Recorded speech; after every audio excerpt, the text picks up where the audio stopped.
Šibiribi, je tu zás. Vonku je skurvený mráz. Vajcia, groše, trocha vody. Ser na to. Pozeráte 4 mov.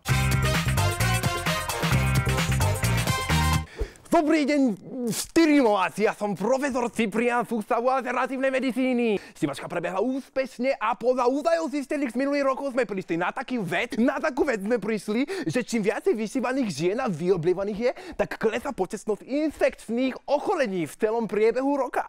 Rovnako sme prišli na to, že H2O funguje ako skvelý determinant rastového hormónu. Ako hovorí môj vnúčik, čekuj toto.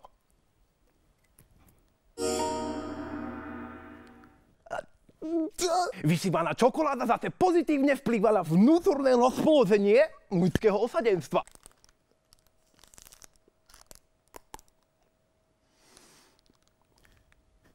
Ako iné veľkonočné výslužky.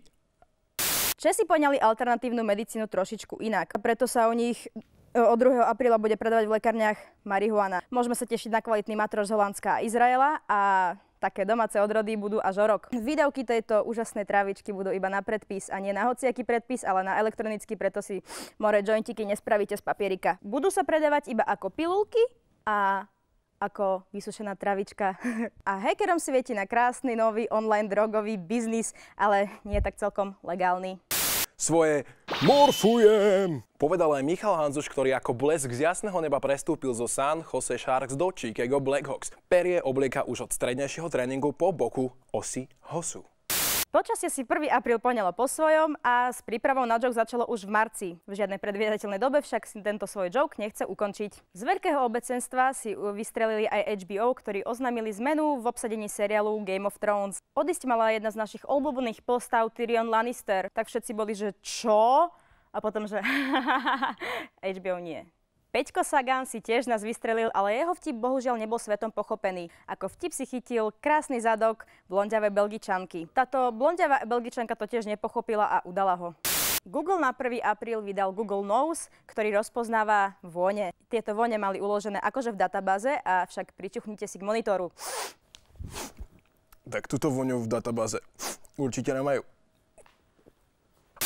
Zmysel pre humor má aj Kim Jong-spoon, ktorý v rámci severokorejského humoru obnovil vojnový konflikt s Južnou Kóreou, ktorý trvá už 60 rokov. Odteraz všetky vzťahy medzi severom a juhom vstupujú do vojnového stavu a všetky otázky, ktoré vystanú medzi severom a juhom, budú riešené zodpovedajúcim spôsobom. Vraví Pyongyang. Severokorejský ľud tento vtip nepochopil a tak sa vojaci hemžia po krajine kade-tade hento toto. Jediný, kto tento vtip pochopil, bola Čína, ktorá zmobilizovala armádu a poslala ju na hranice s KLDR. Rovnako vtipne odpovedali aj Američania, ktorí do oblasti poslali ďalšiu vojnovú loď. Svet zatiaľ z neznámych príčin vníma tento konflikt vážne. Aj my. Nikdy som neveril, že to poviem, ale mám fanúšika. Hela, ďakujem a vidíme sa s Pikim niekedy na hodine belly dancingu. Aj vy hejtujete náš background presne takisto ako my, tak spravte pre nás nový dizajn backgroundu a dostanete po Vitaliho Sobáši jeho úžasnú pornozbierku. Ako obrovský bonus budete menovaní za nového streamov dizajnera. Niekde v tejto časti sme povedali úplný blud. Najdi ho a cíť sa ako Sherlock Holmes. A nezabudni na SLLC. Z Veľkonočných ostrovov sa s vami lúčia Roman a Juli a vidíme sa opäť o týždeň.